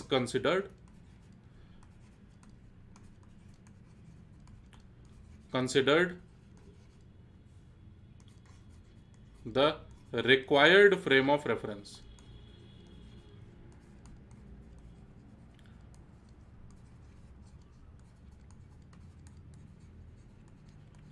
अभी आप क्लास में होते मेरे सामने, तो मैं किसी एक बच्चे को खड़ा करके ये पूछा होता कि ज़रा डिफाइन कर दो क्या होता है एब्सोल्यूट वेलोसिटी, और वो डिफाइन करने की कोशिश भी अगर करता तो मैं बोलता कि गलत कर रहे हो। सही जवाब यही है कि एब्सोल्यूट वेलोसिटी नाम का कुछ नहीं होता। फ्रेम ऑफ रेफरेंस चाहिए ही चाहिए, या फिर ऑब्जर्वर चाहिए ही चाहिए किसी भी मोशन को समझने के लिए। अगर ना लिखा है, अगर ये बात ना कहा जाए कि कौन है ऑब्जर्वर, तो भी हम लोग मान के चलेंगे कि ग्राउंड है ऑब्जर्वर, लेकिन कोई ना कोई है ऑब्जर्वर। समझ गए पूरी बात? अब फॉर्मूले की ओर आगे बढ़ते हैं जरा। देखो मान लो दो ऑब्जेक्ट्स हैं, फॉर्मूला बहुत आसान है। माना कि दो ऑब्जेक्ट्स हैं, ऑब्जेक्ट ए और ऑब्जेक्ट बी, और ऑब्जेक्ट ए कुछ समय में चलते हुए, मान लीजिए ये चलते हुए यहां से 10 मीटर की दूरी तय कर लिया, यहां तक गए, ठीक। माना मैं इस बात को कि ऑब्जर्वर ए 10 मीटर की दूरी तय कर लिया, मतलब मूव किया, ऑब्जेक्ट ए 10 मीटर आगे गया। किसके रेस्पेक्ट में आगे गया मैं तो ये बताया ही नहीं, किसके रेस्पेक्ट में बोलो? ग्राउंड के रेस्पेक्ट में, ठीक। अच्छा, उसी वक्त ऑब्जेक्ट बी उसी दौरान, जब तक मैं ए 10 मीटर आगे गया, तब तक में जो ऑब्जेक्ट बी है वो केवल 7 मीटर आगे गया।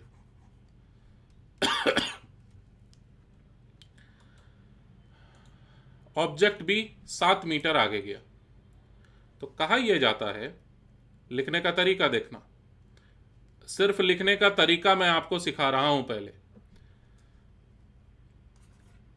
डिस्प्लेसमेंट ऑफ ए, अब कॉमा लगा दिया जाता है, रिलेटिव टू ग्राउंड,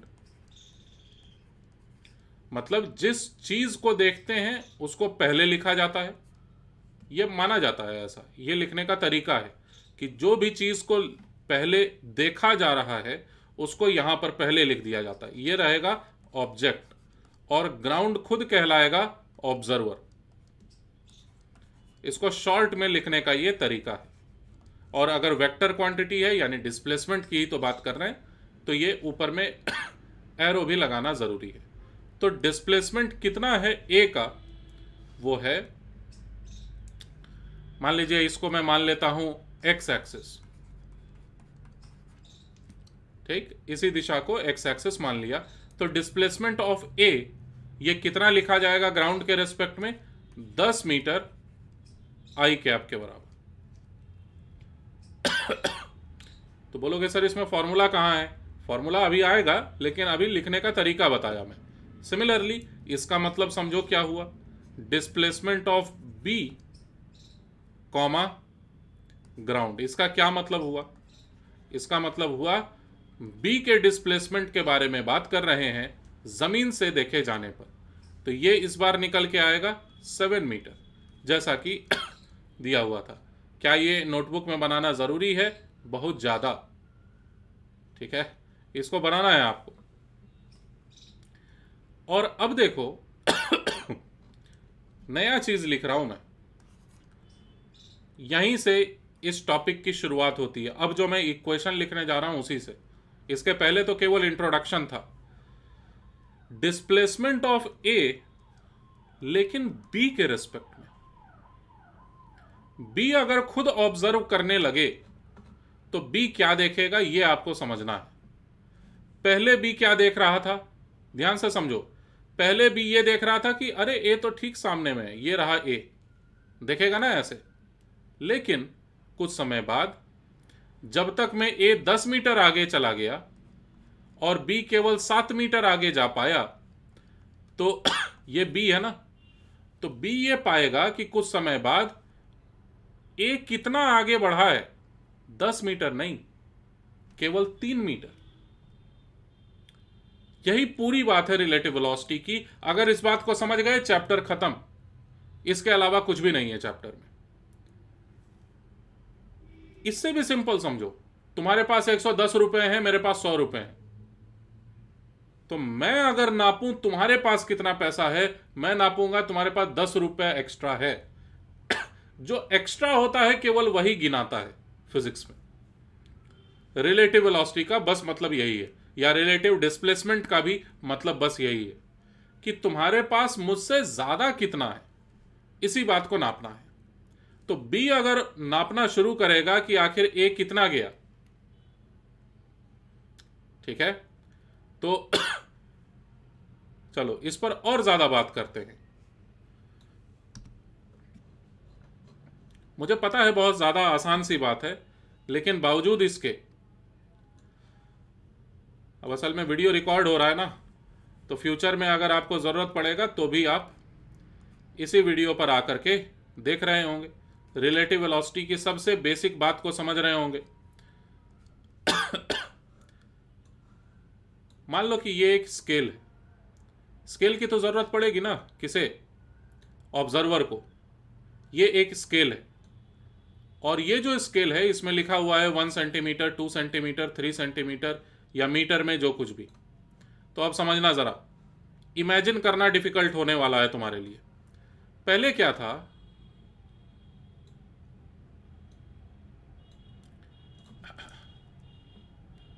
याद रखना ये 7 मीटर है। शुरुआत से बात को समझिए, और जो मैं बोल रहा हूं पूरा ध्यान सिर्फ उन्हीं बातों पर। ये एक स्केल है जो कि किसके पास था, बी के पास था। बी अपने सामने ऐसे करके एक स्केल बना रखा है, क्योंकि बी ही ऑब्जर्वर है, बी को ही स्केल की जरूरत है, उसी को चीजों को नापना है ना। तो बी ने ये देखा कि ऑब्जर्वर ए कहां पर है, तो ठीक 0 पर, स्केल में नापा गया ठीक 0 पर है कि नहीं। अब हालत क्या हुई कि ये स्केल के साथ बी जब चलेगा ना, तो स्केल के साथ चलेगा। बी अपना आगे लगातार चलते चला गया, लेकिन साथ में स्केल को भी तो आगे ले जाएगा। तो अब वो क्या देखेगा, देखो, क्या ठीक 0 के सामने में है ऑब्जेक्ट ए? नहीं। ऑब्जेक्ट ए कितना आगे है, तो 3 मीटर आगे है, वो नापेगा। ये उसका स्केल था, स्केल का ओरिजिन वो साथ में लेके चला, कौन, बी। तो वो क्या देखेगा कि ए तो थोड़ा सा आगे बढ़ गया इस स्केल पर, और स्केल पर कितना आगे बढ़ा है, जितना भी वो एक्स्ट्रा आगे गया उतना ही स्केल पर नपाएगा। समझ सके मेरी बात? तो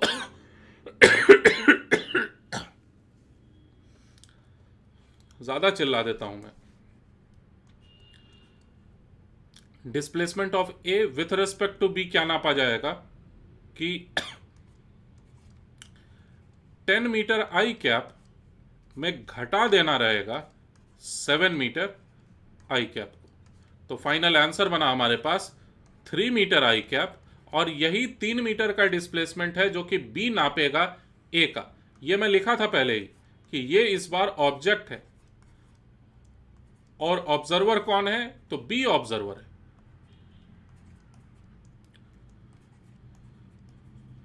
ये स्केल वाली बात समझे होंगे आप अच्छे से। बी जो कि है उसका एक पर्सनल स्केल है, वो जो साथ में लेके चलता है, तो उसी स्केल से उसने नापा, बी तो आगे बढ़ा हुआ था। तो ये इक्वेशन अगर आप लिखे और समझे भी, तो इसको मैं बस फॉर्मूले की तरह लिख देता हूं। देखो कैसे, A comma B is nothing but displacement of A with respect to ground minus displacement of B with respect to ground. इतनी आसान सी बात। और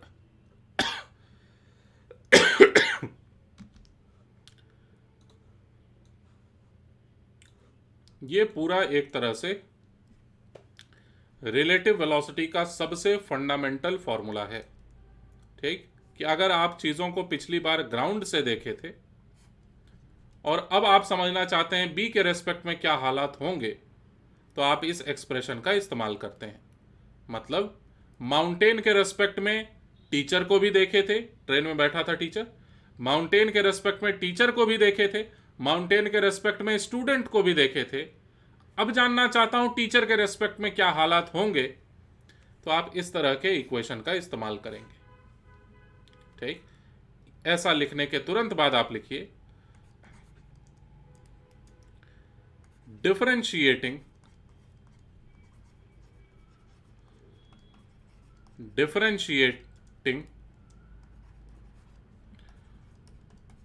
with respect to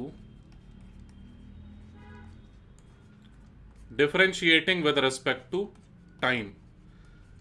समय के बीतने के साथ हम लोग अगर इसी फॉर्मूले पर और ज्यादा ध्यान दें, कहने का मतलब टाइम से पूरे में डिवाइड कर दें या टाइम के रेस्पेक्ट में डिफरेंशिएशन कर दें, तो डिस्प्लेसमेंट का डिफरेंशिएशन क्या होता है? वेलोसिटी। तो वेलोसिटी के लिए भी ठीक ऐसा ही एक फॉर्मूला लिखा जा सकता है। देखो, velocity of A with respect to b. कौन है ऑब्जर्वर, कौन है ऑब्जेक्ट, समझते रहिएगा इस बात को। यह जरूर से बराबर होना चाहिए velocity of A with respect to ground. उसी पुराने वाले इक्वेशन को ना मैं समय के बीतने के साथ डिफरेंशिएशन कर दिया, तो डिस्प्लेसमेंट का डिफरेंशिएशन वेलोसिटी ही तो होता है, minus velocity of b with respect to ground. इस बात को भी ऐसे घेर देता हूं ताकि आपको लगे कि ये इंपॉर्टेंट है। इंपॉर्टेंट सच में है। किसके रेस्पेक्ट में इंपॉर्टेंट है? मेरे रेस्पेक्ट में कि आपके रेस्पेक्ट में?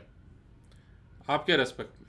ठीक है, मेरे लिए हाँ, अब मुझे इसका क्या जरूरत है, बस पढ़ाना ही तो है मुझे। अब differentiating with respect to time, इस वाली बात को फिर से लिख सकते हैं। अब बोलोगे सर डिफरेंशिएशन नहीं समझे, तो डिफरेंशिएशन का पूरा राम कहानी तो पहले हो चुका है। डिफरेंशिएशन का मतलब क्या होता है वो सब कुछ आप पहले से समझते हैं अच्छे से। और क्यों ना मैं इतने पूरे को भी कॉपी कर लूं, और इस बार क्या लिखा जाएगा वेलोसिटी के जगह?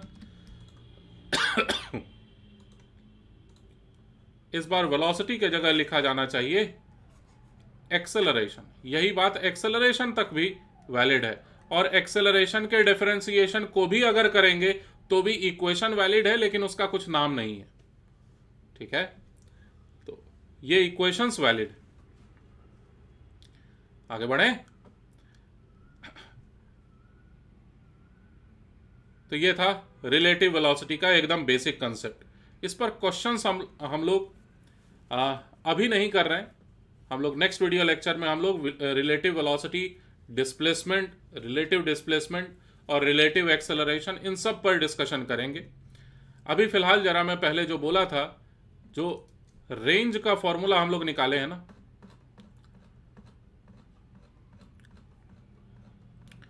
वो रेंज इंक्लाइंड सरफेस पर कब मैक्सिमम होता है, इसके बारे में जरा डिस्कशन कर लेते हैं। ठीक, ये जो फॉर्मूला निकाले थे डायग्राम सहित,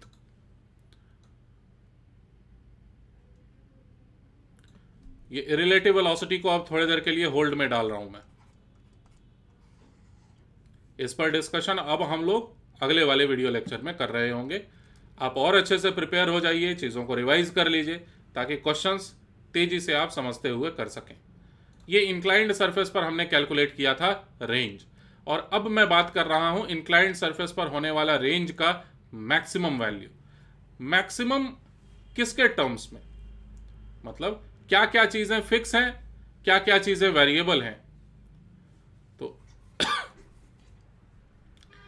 if u and theta are fixed, मतलब इंक्लाइंड सरफेस जो है उसका इंक्लिनेशन सेट है। थीटा क्या था, थीटा इंक्लाइंड सरफेस का एंगल ऑफ इंक्लिनेशन था, और u था स्पीड। ये दोनों निश्चित है, इसको नहीं बदल सकते आप। And alpha is variable, alpha is variable. Then to find maximum range, then to find maximum range क्या करेंगे। तो देखो, ये जो रेंज का फॉर्मूला है इसमें ज्यादातर चीजें तो फिक्स हैं, 2 भी फिक्स है, यू स्क्वायर भी फिक्स है, जी कॉस स्क्वायर थीटा ये भी सेट है। क्या चीज समय के, क्या चीज अल्फा के साथ बदलेगा, तो sign alpha into cos alpha plus theta. ये पूरा एक नंबर है जिसमें हमें पता करना है कि कब ये ज्यादा से ज्यादा होगा। चलो मान लेता हूं कोई एक वेरिएबल जैसे कि p इक्वल्स टू है साइन अल्फा को मल्टीप्लाई कर दिया जाए cos of alpha plus theta से। तो मैं बस ये कह रहा हूं कि यही चीज तो है जो हमें मैक्सिमम चाहिए, बाकी सब तो निश्चित है, बाकी सब कुछ बदलेगा नहीं अल्फा के बदलने से। 2u square divided by g cos square theta तो बदलेगा ही नहीं। तो ये जो क्वांटिटी है ये हमें चाहिए मैक्सिमम। क्या करें, ऑप्शन नंबर 1 जो आपके लिए ओपन रख रहा हूं मैं, मुझे सॉल्व करने की इच्छा नहीं है, इसे आपके लिए ओपन रख रहा हूं मैं, इसे आप खुद से करिएगा। डिफरेंशिएशन में प्रोडक्ट रूल यूज कर लो, प्रोडक्ट रूल यूज कर लीजिए इन डिफरेंशिएशन, और मैक्सिमा मिनिमा का कंसेप्ट आप यूज करिए। ठीक है ना, ये मेथड नंबर 1 है। मैक्सिमा मिनिमा लगाइए, अल्फा के टर्म्स में डिफरेंशिएशन करिए, और अल्फा के टर्म्स में डिफरेंशिएशन के दौरान प्रोडक्ट रूल लगाना होगा आपको, और जो भी कंसेप्ट है मैक्सिमा मिनिमा का वो इस्तेमाल करिए। दूसरा तरीका क्या हो सकता है कि जैसे एक फॉर्मूला और होता है ट्रिग्नोमेट्री का, sine of a into sine of b. ठीक है, इसका एक फॉर्मूला होता है जो कि यहां पर ये लिखा हुआ है, sine of a sine of b लिखा है ना ये। तो इस फॉर्मूले के अंतर्गत आप इसे लिख सकते हैं cos of a minus b minus cos of a plus b. गलत बोला, यहां पर 2 भी होता है ये, तो यहां पर 2 से मल्टीप्लाई डिवाइड पहले करना होगा। और ऐसा अगर आप कर लीजिएगा तो फायदा ये मिलेगा ना आपको, ट्रिग्नोमेट्री का यूज करके आपको फायदा ये मिलेगा कि अल्फा 2 जगह नहीं केवल एक ही जगह रहेगा। और अगर अल्फा केवल एक ही जगह पर रहेगा तो आप बड़े आसानी से अंदाजा लगा सकते हैं कि किस अल्फा के वैल्यू के लिए पी का वैल्यू या ओवरऑल रेंज का वैल्यू मैक्सिमम होने वाला है। अच्छा, ये फॉर्मूले के लिए मैं श्योर नहीं हूं, ये फॉर्मूला जरा आप किसी मैथमेटिक्स की इसमें ट्रिग्नोमेट्री के बारे में लिखा हो उससे कंफर्म कर लीजिएगा। मतलब शायद ये आगे रहता है, शायद ये पीछे रहता है, या फिर यहां पर प्लस रहता है कि माइनस रहता है, ये कॉस होता है कि साइन होता है। थोड़ा सा खुद से भी मेहनत करिए। अच्छा, लेकिन जो फाइनल आंसर आता है वो बड़ा इंटरेस्टिंग आता है। मतलब मुझे पता है कैसे सॉल्व करना है। आप एक और छोटी सी बात मैं अंत में बता दूं कि आप इस चीज से ना जरा बाहर निकल जाइएगा कि जरा चेक करें सर को आता है कि नहीं। ठीक है, अगर आप कोई भी चीज, अगर आप कोई भी सवाल सिर्फ ये जानने के लिए मुझसे पूछ रहे हो, मतलब मैं किसी को ब्लेम नहीं कर रहा, लेकिन अगर आपके मन में जरा सी भी ये बात हो कि चलो चेक करते हैं सर को आता है कि नहीं ये बात, ठीक, होता है ऐसा बच्चों में। तो मुझे नहीं आता है, ठीक है, मुझे ऐसा नहीं साबित करना है कि मुझे आता है। मेरा एम सिर्फ और सिर्फ ये है कि आप सीख जाएं किसी तरह से। तो आपके मन में जो जेन्युइन डाउट आए वो बिल्कुल आप मुझसे पूछिए और मैं पूरी कोशिश करूंगा बताने का। अगर वो डाउट अगले चैप्टर का होगा, मैं साफ साफ आपको बोल दूंगा कि ये अगले चैप्टर का डाउट है, उस वक्त हम लोग इस पर डिस्कशन करेंगे। या मुझे नहीं आता होगा, मैं साफ साफ बोल दूंगा आपको कि मुझे नहीं आता है। लेकिन मेरा बस ये कहना है कि सिर्फ ये चेक करने के लिए कि भाई ये बड़ा डिफिकल्ट क्वेश्चन है, मुझसे तो सॉल्व हो गया, चलो सर से पूछते हैं, देखते हैं सर कर पाते हैं कि नहीं। अगर आपके अंदर ये जरा सी भी सोच है तो आप ये बिल्कुल मान लीजिए कि सर को नहीं आता है, ठीक है, मैं बहुत बेवकूफ़ हूं। तो खैर, तो ये दोनों में से कोई एक तरीका अपनाइए और फाइनल जो आंसर निकल के आता है उसके बारे में मैं बता रहा हूं। बड़ा इंटरेस्टिंग रिजल्ट आप साबित करने की पूरी कोशिश करिएगा। अगर ये इंक्लाइंड सरफेस था, अगर ये इंक्लाइंड सरफेस था और इसमें ये एंगल ऑफ इंक्लिनेशन था और पार्टिकल को अगर आपको कहा गया कि जरा पार्टिकल को फेंको तो, और इंक्लाइंड सरफेस पर ज्यादा से ज्यादा दूर तक फेंकना है, इसी का कंपटीशन है, ठीक है। अगर इस बात का कंपटीशन है कि इस पहाड़ पर, इस माउंटेन पर, इस इंक्लाइंड सरफेस पर देखते हैं कौन ज्यादा से ज्यादा दूर तक पार्टिकल को फेंक पाता है, तो आप कैसे फेंकोगे, कितने एंगल पर फेंकोगे, जो फाइनल रिजल्ट आता है वो मैं बता रहा हूं। ये वर्टिकल डायरेक्शन,